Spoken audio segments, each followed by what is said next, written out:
everyone! I'm Robin. And I am Jasper. And today we are glad you all came here. Thank you all for coming. Thank you all for observing. And we're going to be presenting our Building the Perfect Adventurer panel, largely a tabletop character creation 101. As a general overview, we'll be alternating back and forth between some general important subjects. First starting off over how to start building characters, then identifying the core and working your way out, how the world affects your characters, how mechanics affect your characters, how your characters affect each other, what to do when your characters don't work out the way you want them to, and ending with the Q&A. To start, how do you start? Of course, the short answer is together. I know it's very common, especially in tabletop communities, to come to your first table with your character sheet set up. It's very easy, it's very simple, and it reduces a lot of the time in your session 0. However, I'm here to tell you that I highly recommend against this.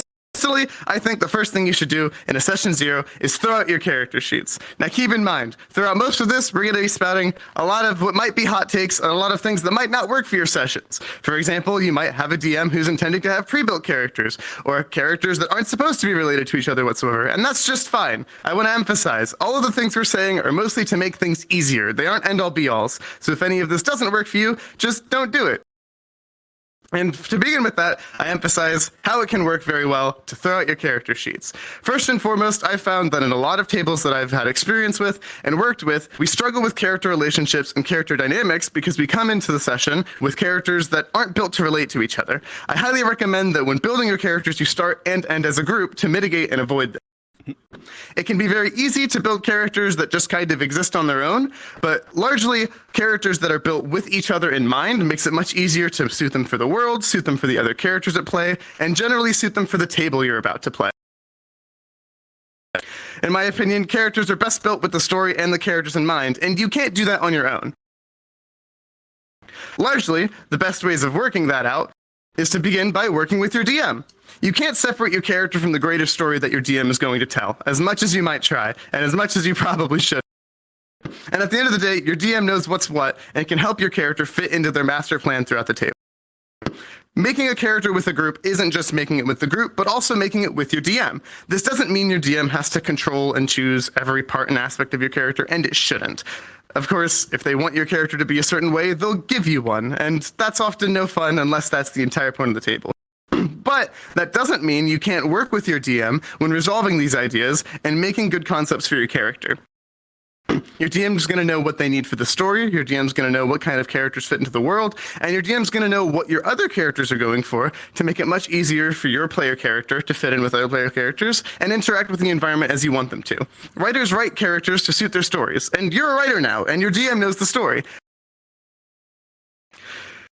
Thirdly, it's very important to work with your fellow players. Much like working with your DM, you need to work with your players to instantiate characters that fit the story and fit what you're going to tell as a group. You can't separate your character from other player characters. As we all know, tabletop RPGs start with parties, and they start with collective storytelling. So if you build a character that isn't prepared for or isn't adjusted to any of the characters in your other group, you're going to lose track of these relationships and interactions that your characters have that build the story.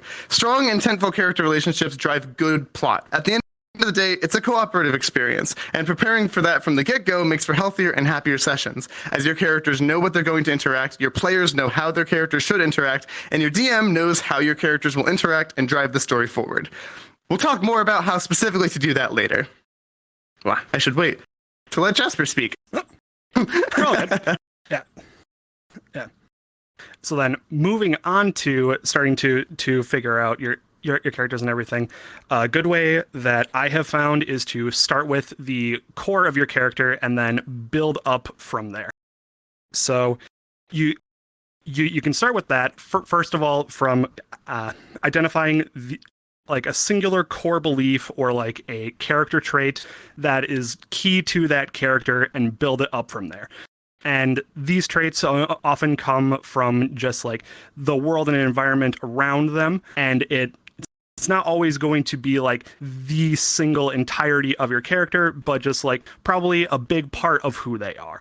And so finding that, you can start from like their upbringing, like how your character was raised. Like a big part of who we are as people come from how we are raised by parents or guardians, or even lack thereof in our lives. So someone who's been like really nurtured their entire life is probably going to be very different from someone who like had to figure out a lot of stuff on their own and pretty much raise themselves from an early age. And a lot of influence also comes from the overall setting and environment from where they're in. If you're playing a character who grew up in like big sprawling metropolis of a city, like surrounded by an incredibly diverse set of people around them, they're going to fundamentally be very different than someone who was raised by like a single parent alone in the middle of the woods who always had to like fight for survival their entire lives. And like even characters who do have similar backgrounds, like two characters who are from a city, well, they're probably not from the same city, and so the different cities they grew up in will vastly influence like who they are as people.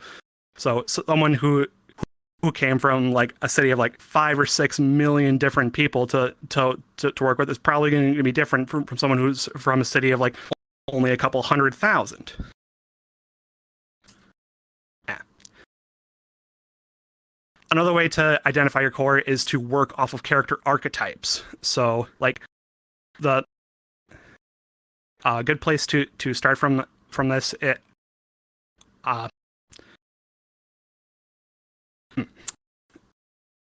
a good place to start from this are just like referencing existing archetypes. You can look up lists of like character archetypes. So there'll be very many different to choose from. The one I have the most experience with is the TV tropes page list of character archetypes. There's plenty of different breakdowns of like individual characters, and then you can even look at characters how they work within a group setting, like what is their place within the group. And then you can also choose like class or race archetypes. So like various classes will typically have their own established like stereotypes and like general conventions we assume of those classes and races as well. So it's like if you need a basic starting point, like a general fighter. Fighter is going to be someone who is like trying to prove themselves, trying to like work for a cause usually. And another good place to start is working from character backgrounds. So that's like who your character is beforehand, like all their experiences up to actually joining the party and starting and everything.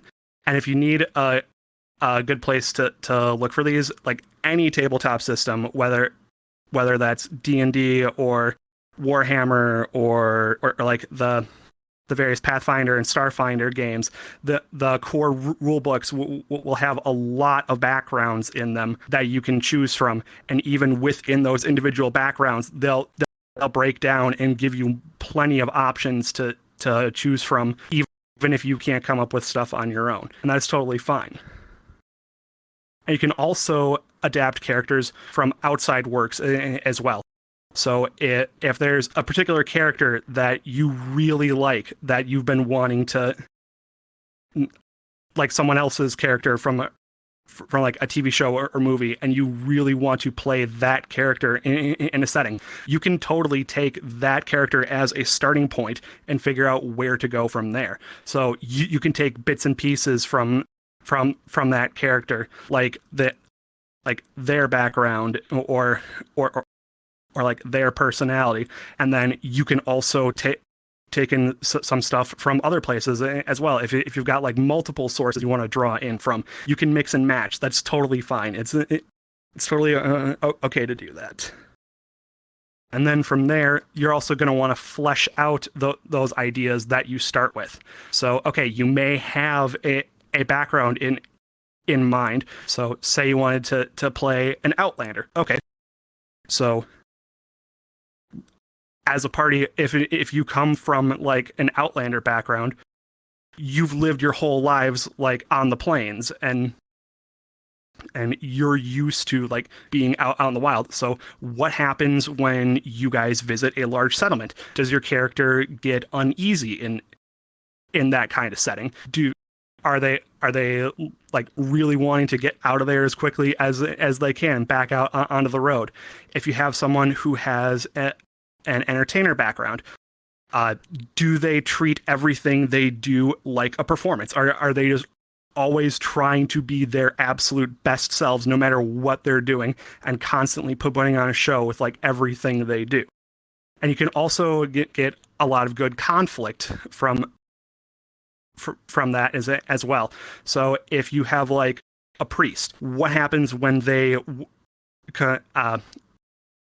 interact with people who don't share their core beliefs? Are they going to like try to talk with them and convert them, or are they just going to like try to avoid them completely outright? If you have someone who has a bit of a criminal background, are there any places that it's a bit uneasy for them to be around, and they feel unsafe going into some places undisguised? Largely, when it comes to building character archetypes, it helps immensely to work off of, like Jasper said, what you know and what you don't know, and to either lean into or out of these character archetypes. I found that it helps a lot to find characters from media that you know, or from even the 12 major archetypes of literary fiction, to simply take characters, figure out what you like about them, and figure out what you don't like about them, and lean into and out of those specific differences to build your character differently from that original archetype you're working with. Which leads us into our third lesson of how to implement those archetypes into the game world that your DM is setting, and how the world can affect your character, and how your character can affect the world. A lot of this comes down to my general term of symbiosis. A lot of times whenever people are developing characters for worlds and developing worlds for characters, they don't realize how much influence they can have over each other. D&D and Pathfinder and Fudge and several different tabletop RPG systems are largely built off of storytelling above all, and that storytelling isn't a one-way street. First off, you can understand easily how the world can influence your characters. This is largely evident with character backstory and character setting and how your character interacts with their environment. It's like how wizards will show up in the Harry Potter universe, or how knights will show up in chivalry universes. Every universe, every world, every play setting has different characters and different expectations of characters. You can't put a knight in a sci-fi theme, and you can't put a wizard into a modern theme. However, a lot of these differences and adjustments and even exceptions to those rules come out of working with your DM. In significant portions of these types of settings, your DM is going to understand how the world works and how you can interact with the world. So oftentimes, it's easiest and most effective to simply figure out what limits and what non-limits you have for your character. Like I mentioned before, you can't put a wizard in a modern setting, but working with your DM, you can find alternatives that fit those situations. Even beyond that, developing specific character descriptions and backstories is largely influenced by your world. You can't necessarily have a knight in a world that has no knight orders, but you might be able to have a cleric in a world that has no religion. Your character needs to have a place in their world, and considering this will make leaps and bounds to playing your character, even right off the bat. More than anything, you've got to understand the world. And of course, you don't need to have a lexiconical understanding of it. You don't need to know everything and exactly how it works. And largely, that can be mitigated by just talking ideas out with your DM. Keep in mind, and then... And the biggest thing that a lot of people don't necessarily notice is that your character can influence the world in turn. Largely, it's very easy to understand that the world is going to influence your character. I mean, of course, your character lives in it, their backstory is grounded in it, etc. However, oftentimes, when working with a DM, and especially in custom campaigns, the things you want your character to function as can influence how the DM sets up your world from the get-go. It's really important to understand that as much as it may seem that lore comes before story comes before characters, or lore comes before characters comes before story, realistically, there's no direct timeline or path with this. If you come up with a crazy cool idea that doesn't quite fit the world, your DM often can just implement elements that puts your character into that place. If you want to have a knight, but your DM has no established knight orders, your DM can create one. If you want a bounty hunter that works for a guild and your DM hasn't established one, your DM can create one. I, for example, in a very recent setting, have had major and important changes to my story because one player wanted their character's mother to be part of the mafia. I had no mafia in that game world, but I made one for their character, and that mafia became an incredibly integral part of the story. So never be afraid to interact with your DM to change elements of the world to suit your character, because oftentimes that can build for better storytelling. Because again, it's a collaborative experience. You're here to work on this together. The world isn't set in stone, especially pre-campaign. Take as much advantage of that as you can. And then last things last comes into the question of how do we get to these places? Of course, your DM can't do all of the setup, and you can't do all the setup yourself, which is why the previous statement of cooperation and working together is incredibly important. Your characters are going to be created and developed all the way up to Session 1. Session 0 and before are incredibly important for setting up the foundation of your character and how they interact with their environment. So you want to make sure that your character not only has a place in the world, but that that place supports your party. Oftentimes, it's easy to miss out on how your character influences your party more so than they influence the story, because it's incredibly important that your character interacts with the environment in a way that suits the core objective of the game.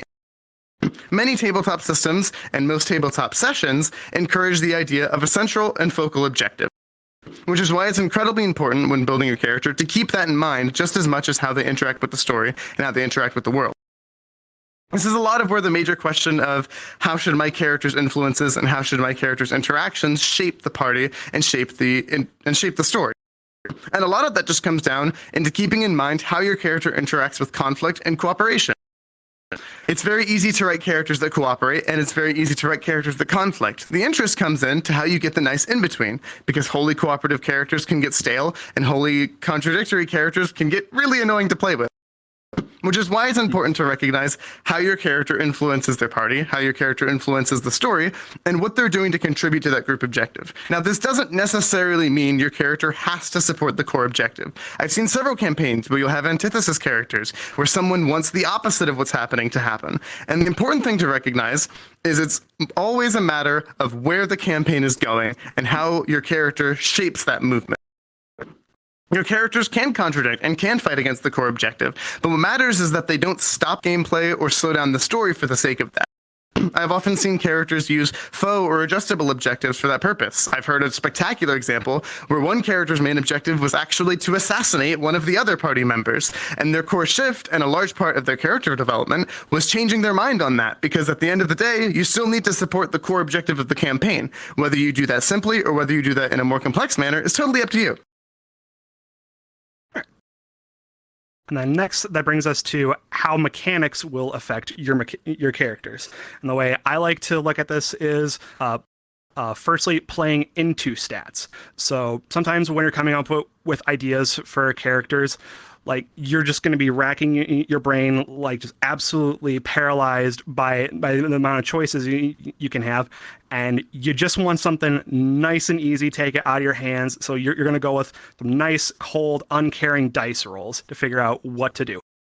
So you're going to look at your character's stats and like what you can build from there. So say you have like a high strength and constitution build. Okay, that's probably going to be a martial class. And then from there, you can figure like what types of character motivations and personalities like come from that. And if you have like a lot of intelligence and wisdom, that's probably going to be like a spellcaster. So there's going to be like various angles you can go with that. If you have like the high strength builds, do you use your strength to protect the people you care about and your friends, or do you use that to shake down people in an alleyway to try to get by?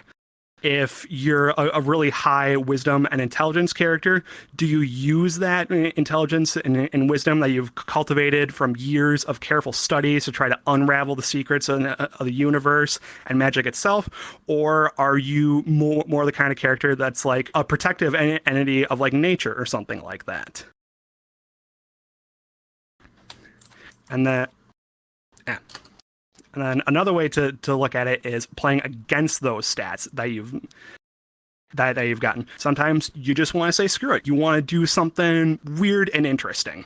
So having that conflict between what your character is like from a skill set perspective and what they're like from an actual characteristics perspective can make things a bit more interesting and be a little more fun to play. So if you're a bard who just really can't sing, they're like not the most charismatic character ever, but they're still gonna try their hardest and like pour their heart into everything that they do to try to to try to tell the stories that they've heard over the years. Or maybe you've got a spellcaster who's like really quick to learn and like really doing well, but just retaining that information is like absolutely terrible for them, and they're constantly forgetting their spells. There's a lot of interesting things you can do with that. But then ultimately, you're going to want to try to find that balance in there between like what's actually interesting and fun to roleplay versus like what's going to be better for the overall table experience. Like what you're like having fun and being interesting should not come at the expense of the overall experience for everyone else at the table. And you also have to remember what kind of setting you're going to be playing in. If you're playing like a Grimdark campaign, probably playing Bobo the Clown isn't the most appropriate choice in those circumstances. And just like the overall tone at the table, like even if you are in a super serious setting, everyone at the table may be playing it kind of loose and still trying to just have fun within that setting. And that's totally okay. You just got to find that appropriate balance, and then just remember always that you are not the only person at the table, okay? It's really easy to get wrapped up in what you want to do. You also got to remember there are other people that you're playing with and a DM whose story you're trying to work with. So you got to find that sweet spot between being boring and being interesting. You'll notice that throughout a lot of our panel, a big solid line through is that at the end of the day, you're working together. And mechanics and playing against and with mechanics is no less an example of that. And the most important thing you can do is read the room. Some sessions and some tables will encourage you to be die-hard mechanic masters. You'll want to build characters that min-max structures. In other campaigns, you'll want the exact opposite, and your roleplay experience may benefit more from ignoring those structures. So largely it comes down to working with your group and working with what you want to do with your character, and simply fleshing that out through the mechanics available to you. There's not a great segue for this, but moving into character relationships and how to make those strong. Because as we all know, one of the most important things in our tabletop games is how our characters interact with each other. After all, that's what's building the story. And a large method that I like to use to incorporate this is the concept of the web. And what I mean by that is that strong stories are built on strong relationships. So you want to manage your characters as if they're part of a web. And you want to make sure that the tethers between those web things, or however this metaphor works, is effective and strong so that your characters will interact in a way that suits the campaign and suits what you want them to do. At the end of the day, your characters are part of a group. And like I've mentioned before, conflict and cooperation are major parts of how they interact with that group. You want to be completely aware of how your characters are going to interact while they're interacting. It can be very easy and it can be very simple to simply build those interactions and relationships over time, and your characters will, as after all it's an experience together. You also want to be aware of how they'll interact with each other initially and throughout the campaign. After all, there's no way to get your favorite enemies to lovers relationships if they don't start as strong enemies and they don't end as strong lovers. Relationships should work for your story, not against it. It's incredibly important that your characters and your players are well aware of how they'll interact with each other and how that will influence how the story moves forward. Most of tabletop RPGs consist of character interactions, and most of character interactions consist of working off of those character relationships, whether it's recognizing what they are before, how they exist now, and what they will be in the future. Finding balance between conflict and forward momentum is incredibly important to making these interesting stories. And more than anything, coincidence is key. This might be the biggest hot take that I'll say throughout this entire thing, but especially when it comes down to relationships, fudging is your friend. At the end of the day, you're telling the story of these characters because it's interesting. Not all of your relationships are going to work out in simple and candid ways. This is especially a common trope I've seen in a significant amount of campaigns, where none of the characters will know each other whatsoever ahead of time, and they'll largely be building relationships from the start and having no interaction with each other before the campaign begins.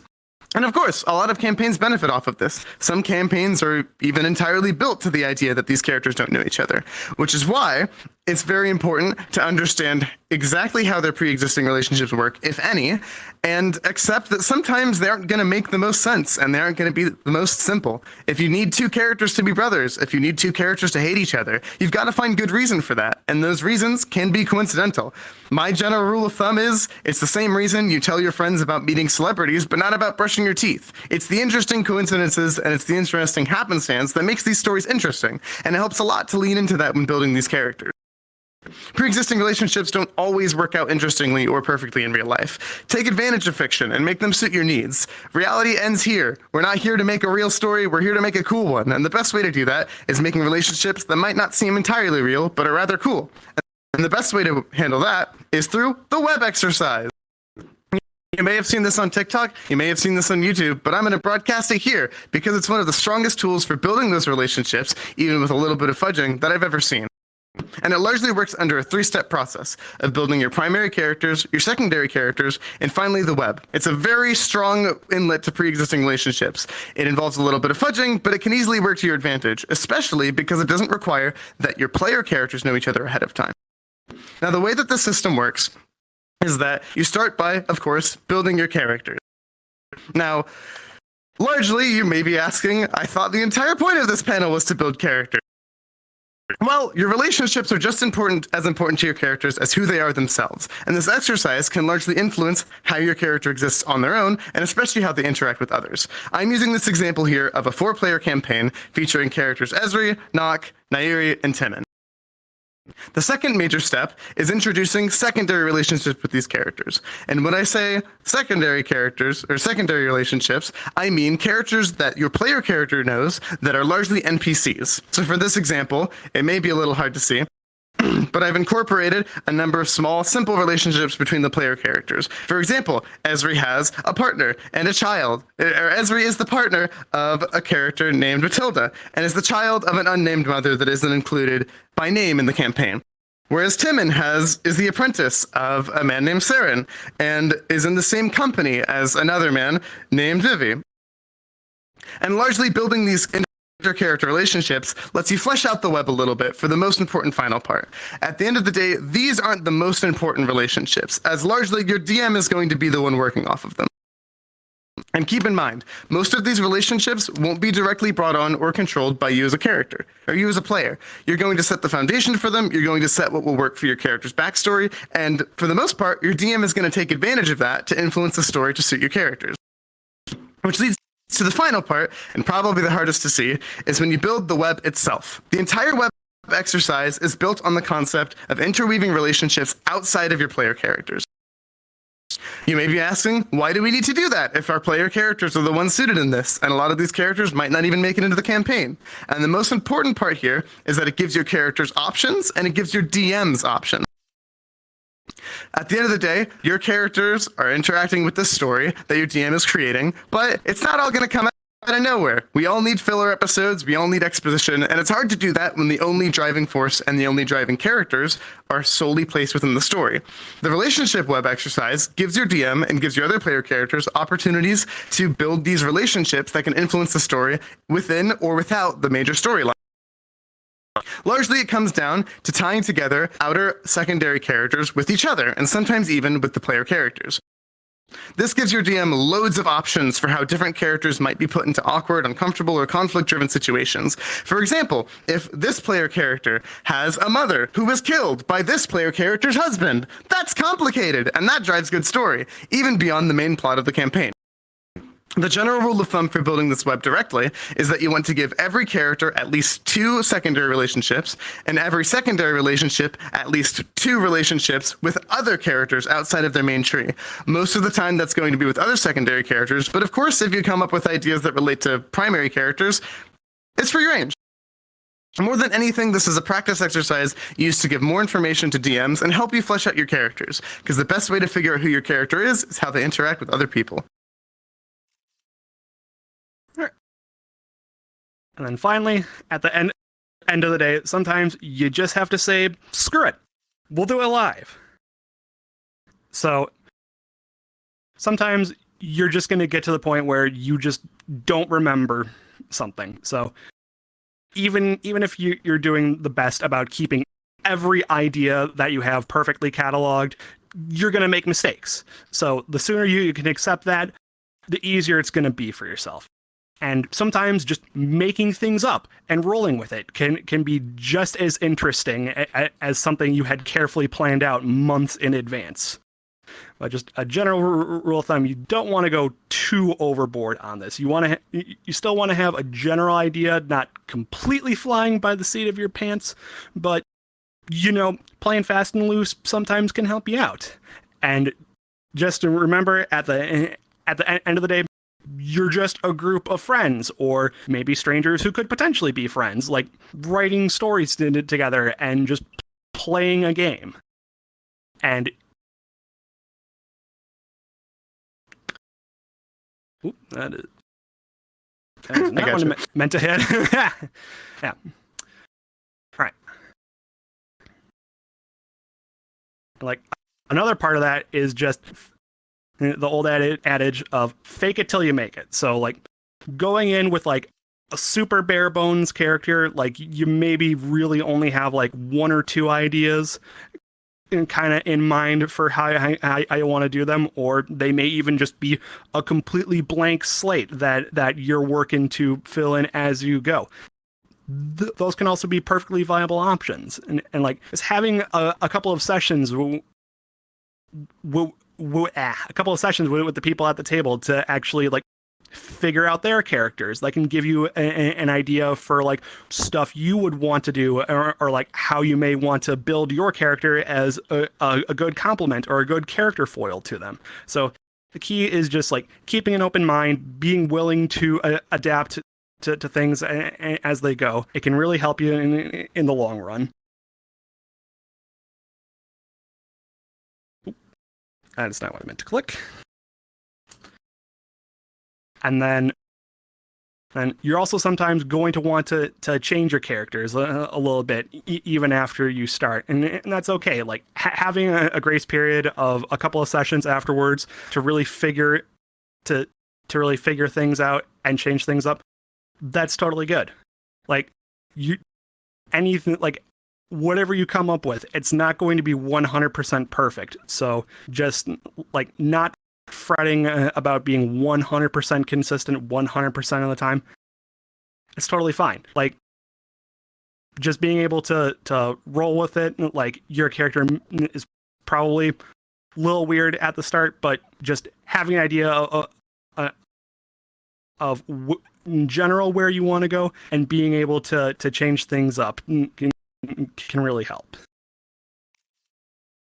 And then another part of that is no, it's yours. Go for it.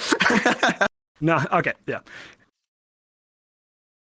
And just also as you go on throughout the campaign, your character can change and develop. As people, we're not 100% consistent from day to day. So our characters probably aren't going to always be as well. So if you have a character who starts out the campaign a little more chaotic, a little selfish, it's totally fine to like have them change throughout the course of gameplay to slowly start actually caring about other people more and like wanting to do things not just because they want to. And when it comes down to like little changes over time, you can always chalk that up to just like having a bad day. So even if you do have a really good character that is just like super consistent 90% of the time, and then you just have a session where just like everything goes bad, that's okay. We all have bad days, and it's totally understandable for our characters too as well. More than anything, oh my gosh, I keep forgetting how many. No, you've got more slides. I'm sorry. No, yeah. Really good. Okay, and then another thing to tie in with that is like even character death can be character development. It sounds weird, but like key is just accept your impermanence, embrace your overall legacy as a character. Like, I get it. Your character is soft, squishy, mortal. Your DM, they have near infinite tools with which to kill them at a moment's notice. All right, but you don't always have to be thinking about that, having that be at the forefront of your mind. But just like, characters die, it happens. Okay, and even if they they don't die, they probably will come near death at some point throughout the course of the campaign. And like having those near death experiences can also be a great moment of character development for them. And even if they do end up dying, well, then you can probably at least take something away from that previous character, and like maybe things you had in the back of your mind that you really wanted to change about them, but you really couldn't. Well, no better opportunity than creating an entirely new character as well. Oh, and I was on the wrong side the entire time. All right, but at the end of the day, just remember to have fun. Like I said earlier, you're playing a game together and telling stories. It's not always 100% super serious time. It's totally fine to just like sit back, relax, and just let stuff happen as you're going. And just as long as you are still being attentive enough at the table and the decisions you make are not actively impeding on other people's fun and storytelling potential, you're not going to be playing the game wrong. You're going to be totally fine. It's always important to understand that when you're playing these tabletop games, you aren't going to be able to be perfect. As much as you might use our panel and other sources to make a really strong character, things are going to go wrong. And it's okay. It's perfectly okay to embrace that, and it's perfectly okay to understand that your character is going to be a little different, not just from session to session, but even from session 0 to session 1. More than anything, remember that the characters you're building and you yourself are very human. Your DM's going to understand that, your players are going to understand that, and the story is going to understand that. There's no bad, terrible tabletop campaign except for the one you aren't enjoying. Wrapping it all up, it's most important to figure out how your character interacts with the world, the environment, the other characters, what to do when making mistakes, and more than anything, to have fun. It's a cooperative project. Treat it like that.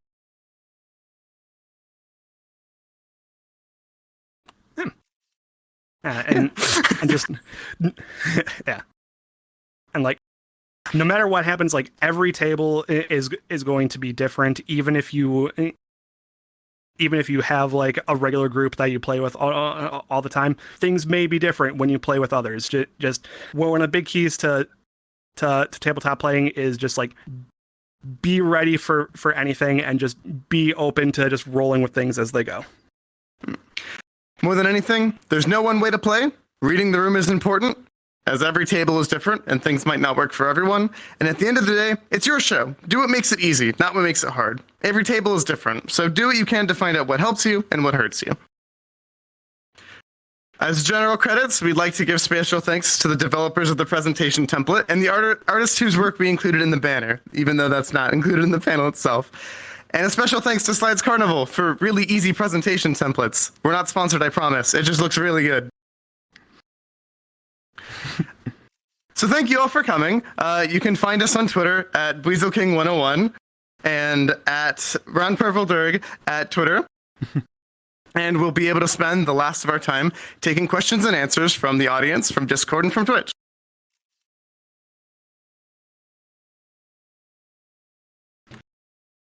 So as Weasel and Jasper said, if you have any questions here or in any rooms or you're watching stream or on Twitch, there's a Discord called Creating Q&A. There are questions in there that I'm seeing, and anytime you have a question, you put it in there, and if we took the next 10 or 15 minutes to answer it, as either Weasel or a chance to answer it later. So let's start with a question.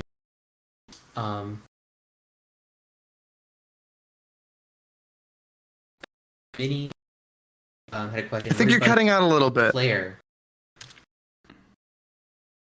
Here. Can you give to a player looking for an online game? You're cutting out a lot, Lori. I don't think we got all that. Yeah. Here, let me take it. Can you hear me now? I believe so. Yep. So what advice can you give to a player looking for an online game? So, what advice can you give to a player looking for an online game? Personally, a lot of my recommendations come down to there's a lot of difficulty in working out particularly who you're going to work with, especially if you don't have friends that are willing to play it with you in person. Oftentimes, in my experience, a lot of your best practices are going to come from the system you use, whether or not it comes down to Roll20 or Fabletop or the other various systems that exist. I've seen a few sessions even work solely in a Discord call if you're willing to use Theater of the Mind. Largely, it comes down to figuring out who you're working with and what they need for the table. And if you're struggling to figure out who to work with, oftentimes it's really nice to look for online communities, much in the same way you'd look for friend groups. Maybe finding even individual friends who would be interested in it and using them to work and find other more friends. A lot more people play tabletop games than you'd expect, so oftentimes just searching for leaf vines helps a lot.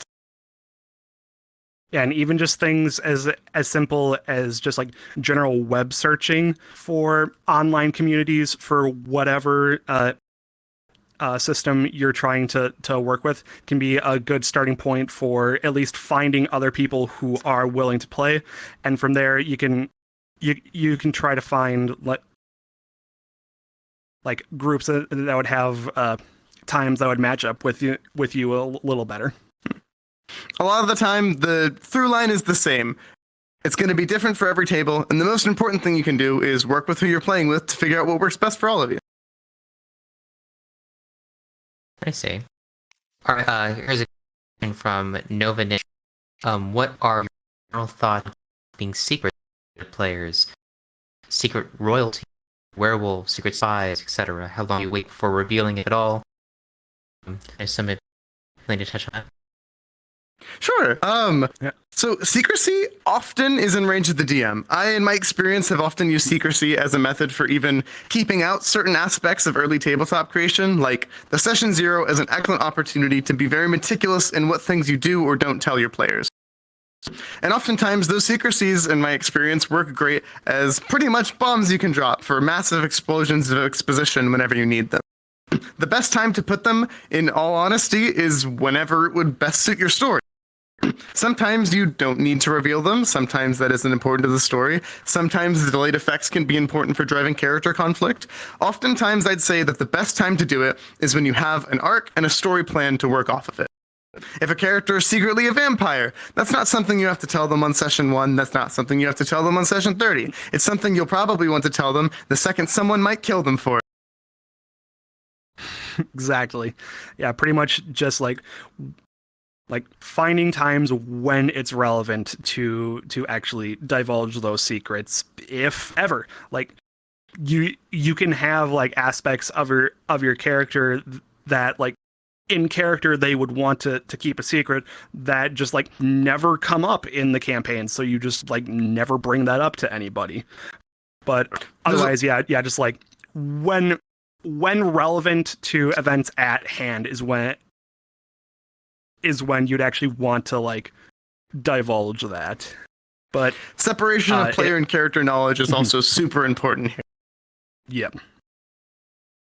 Because honestly, I've seen a lot of situations where players will know information about their characters before their characters do, and sometimes that works just as well. This is especially important for things that might be persistent and cause problems even before the character knows about it. But that also lays down into how effective your player can separate that knowledge, how effective your player can roleplay a character that doesn't know knowledge they do. There's a level of experience, there's a level of understanding, but for the most part, it's very situational, which makes it a rough answer. Gotcha. So, questions, Shiva, asking, what are your thoughts on having a visual image character versus using digital theater of there? And let's ask. You're cutting out a lot again. I think we're missing a lot of that. Yeah, it kind of sounded like pretty much what you were saying was like having visual references for your characters versus operating off of purely theater of the mind type gameplay. Yeah, and similar to that, how often do people create art, physical visual representations of their character appearance, like a rep sheet? So largely, really go for it. I was gonna say it pretty much just like boils down to like what the group you're playing with like generally prefers, and also like how like what constraints you're working within. If you're just like an actual physical group that meets like maybe every other week or like maybe even just like once a month for sessions, like having visual references isn't always the most important. And like I've even seen and heard stories of people who do entire campaigns as just like campfire games where the DM will just have like a deck of cards instead of like sets of dice for determining randomness, and and just like everything is spur of the moment, so it pretty much has to be theater of the mind. I've seen oftentimes a lot of it relies on what system you're using and who you're playing with. You can put as much or as little effort into your character as you want to, as long as it doesn't interrupt the flow of the story. Largely in a lot of the campaigns I play in, there are a lot of artists involved, so they like to draw reference sheets for their characters, and we might not necessarily need them, but they're nice to have. So there's absolutely no sweat in making one if you want to. And if you don't want to, that often works just fine as well. I have not made a visual reference for any character I've ever made, except a few campaigns where I played as my persona for not swearing here, for fun. But largely, it's what you want to do, what your campaign might need. I've seen some tabletop systems actually really need visual descriptions of the characters, and even then, if you aren't an artist, it may be worth just writing down a short description or a long description. Have fun. It's your game. And like in in a lot of the campaigns I've seen where we did have like visual art because it was like online or something, so we had the option for visual references. Like a lot of times the other players I've seen will literally just like Google image search a general like description of their character and find literally anything, even if it's just like a stock photo of like real life people vaguely physically similar to their character, or even when I did a brief stint of trying to DM myself, one of my players literally just found this random meme image of Captain Falcon from Smash Brothers and used that as his character's reference image. Though do be careful, as not all artists are comfortable using their character designs for roleplay, so keep that in mind when looking for image and art. Yeah. And also know that there are even some softwares that can make these for you. I've seen systems like Reroll, where you just put together different pieces and it'll essentially build a 2D character for you. Okay. For links, ask what taking strategy you use to keep all this character info, or maybe their program or list that you use for that sort of thing. You're cutting out a lot again. But it sounded like you were pretty much asking like what software or programs or just methods people use for like keeping track of all their character information. Yeah, note strategies. Okay. Oh, so personally, as someone who also does a lot of world building, I will always stand by. You can use pretty much anything as long as it has the level of organization you need. I've seen people use Twitter DMs. I've seen people use notepads. I personally use a software called TiddlyWiki, TiddlyWiki,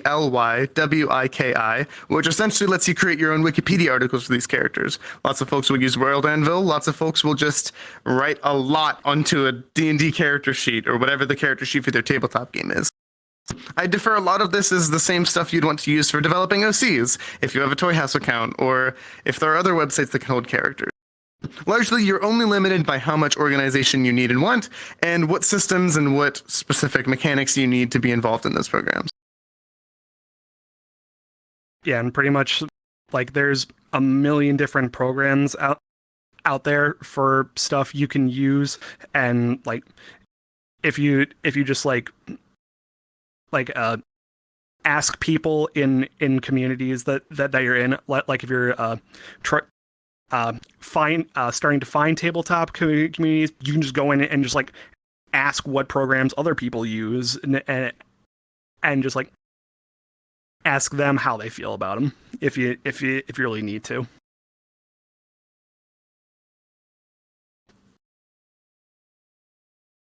All right. Well, I think we're on time. Good on time. Sorry for all audio issues on my end. Just want to No remind worries. everyone that if you still have more questions, feel free to keep asking them. And that for Weasel here, get around answering some of them if they've got time. All right. Thank you all for coming. Any last Yep.